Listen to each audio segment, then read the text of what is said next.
Hi, this year I have been doing my own teaching independently, and I thought I'd make a film about some of the questions that I have received about my classes. Like all good teachers, I have a frequently asked questions page, but these are maybe some of the questions that are a bit more direct, and I thought it'd be fun to make a little film about them.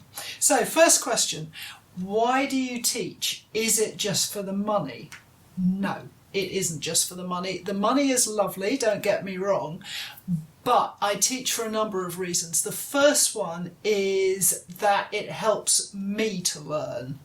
There is nothing like teaching for making you question your processes and making you think of new ideas. When you get in front of a class of students, there are going to be, my classes, I have a maximum of 10 students, so that's 10 people, all of whom want to know what's going to happen if I do this, what if I try that, what if I want to do so-and-so, how do I do such and such.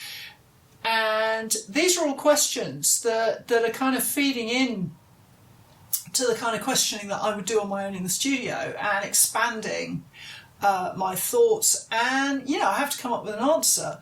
Some of the time I know the answer, some of the time I have to find out the answer. So incredible tool for learning. The other thing that I find about teaching is that it's very inspiring. Everybody brings something different to the class. Whatever their level of skill, everybody's different, everybody has their own ideas, everybody approaches stuff in a slightly different way. And it's a huge privilege having access to that kind of diversity and experimentation. So a lot of the time in teaching or watching others, I learn stuff myself, or I think of ways to progress, I think of different ways of doing stuff, and that happens all the time. So, it's a wonderful advantage. And the other thing about teaching is that it kind of gives you enthusiasm for getting into the studio and making stuff. Because when you teach, it's all about helping other people with your knowledge. And when I'm working in the studio, it's all about helping myself with my knowledge. So there's something very encouraging about teaching and then going and working on my own stuff. So lots of reasons for teaching. And the final one is that it makes me think about my work and why I do things, because I need to be able to describe to people how I do stuff. So it makes you articulate your process. You're not just in your ivory tower making your prints. You actually have to explain how you do it, why you do it, and what your interests are and motives, stuff like that.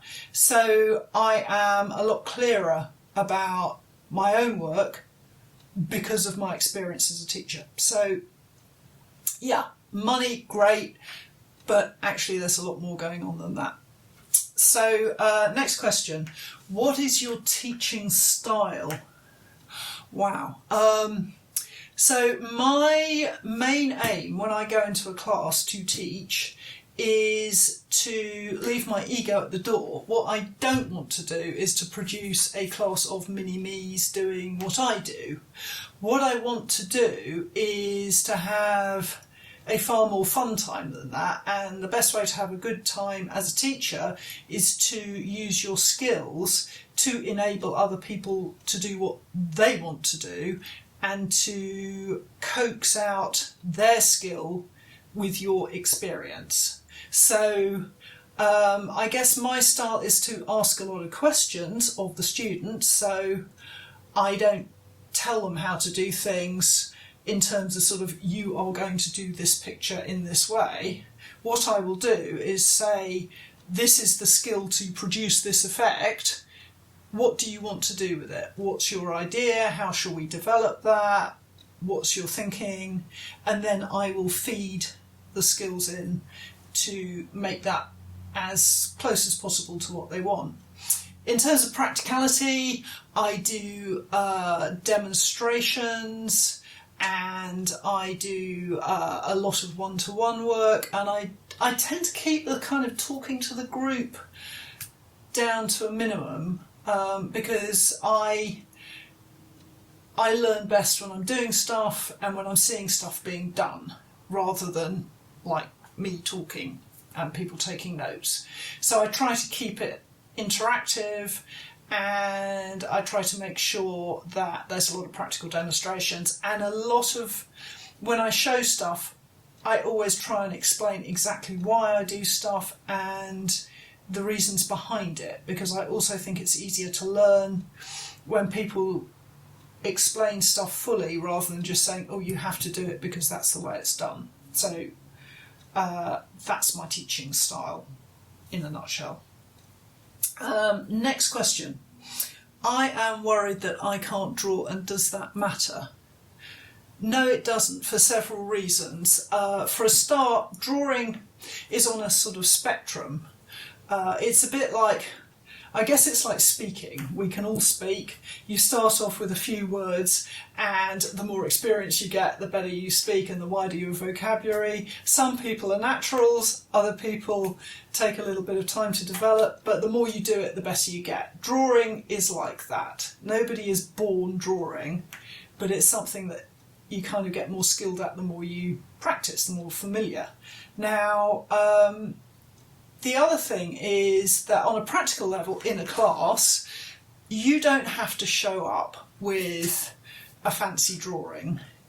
In fact, lots of people don't. You know, they'll show up with photographs, they'll show up with maybe one of my greetings cards, something like that they like and they want to copy, or another image that they want to work with for the class. And there's no problem with that. I have absolutely no problem with people using images with that. You can also work with abstract designs. If you really don't want to draw something, then you could work with a geometric abstract design, something like that. And there's plenty of room to explore both lino cut and traditional Japanese woodblock, which are the two techniques I teach, without having to draw your own picture. You'll still learn the process and look at kind of potential creative ways of using that process without having to do some kind of figurative drawing if you don't want to. The other thing I would say about drawing is to remember that in a printmaking class that I'm teaching, drawing is only one small part of the equation. It's the kick-off point for a print, but it's very different to draw to create a print than it is to draw to create a finished drawing as a piece of art. So in the class, drawing is kind of a tool, and I will explain to people how to achieve a drawing that will be helpful for printing. And then you've got all kinds of stuff that come into the equation: how you cut, the colours you choose, the layers you print, the way that you print up your blocks for a Japanese woodblock. There are all sorts of things that feed into the equation. So, you know, if you are not familiar with drawing or you feel awkward drawing, please don't let that worry you. That is a small part of the overall whole, and you're not alone if you feel like that. I mean, I would say that's like the commonest thing that people are worried about when they come to classes. Is their drawing going to be good enough? And I have never taught anybody who has been unable to create a design that we have made a print from. So don't worry too much about that. Then the next question I've got is, what do I leave the class with? So on a practical level, you will leave with your blocks, your finished prints, a fact sheet, probably a piece of carbon paper. So that's kind of the physical stuff. But as I said when I was talking about my teaching style, what I want from the classes that I teach is for you to leave feeling that you've got the nuts and bolts of the process and can take it further. I'm not interested really in giving you a nice experience where you do a little print and you have a little print to go with, and that's it. I am interested in giving you a nice experience, obviously, but I want to lay the foundations for you to go off and sit at your kitchen table and produce more work.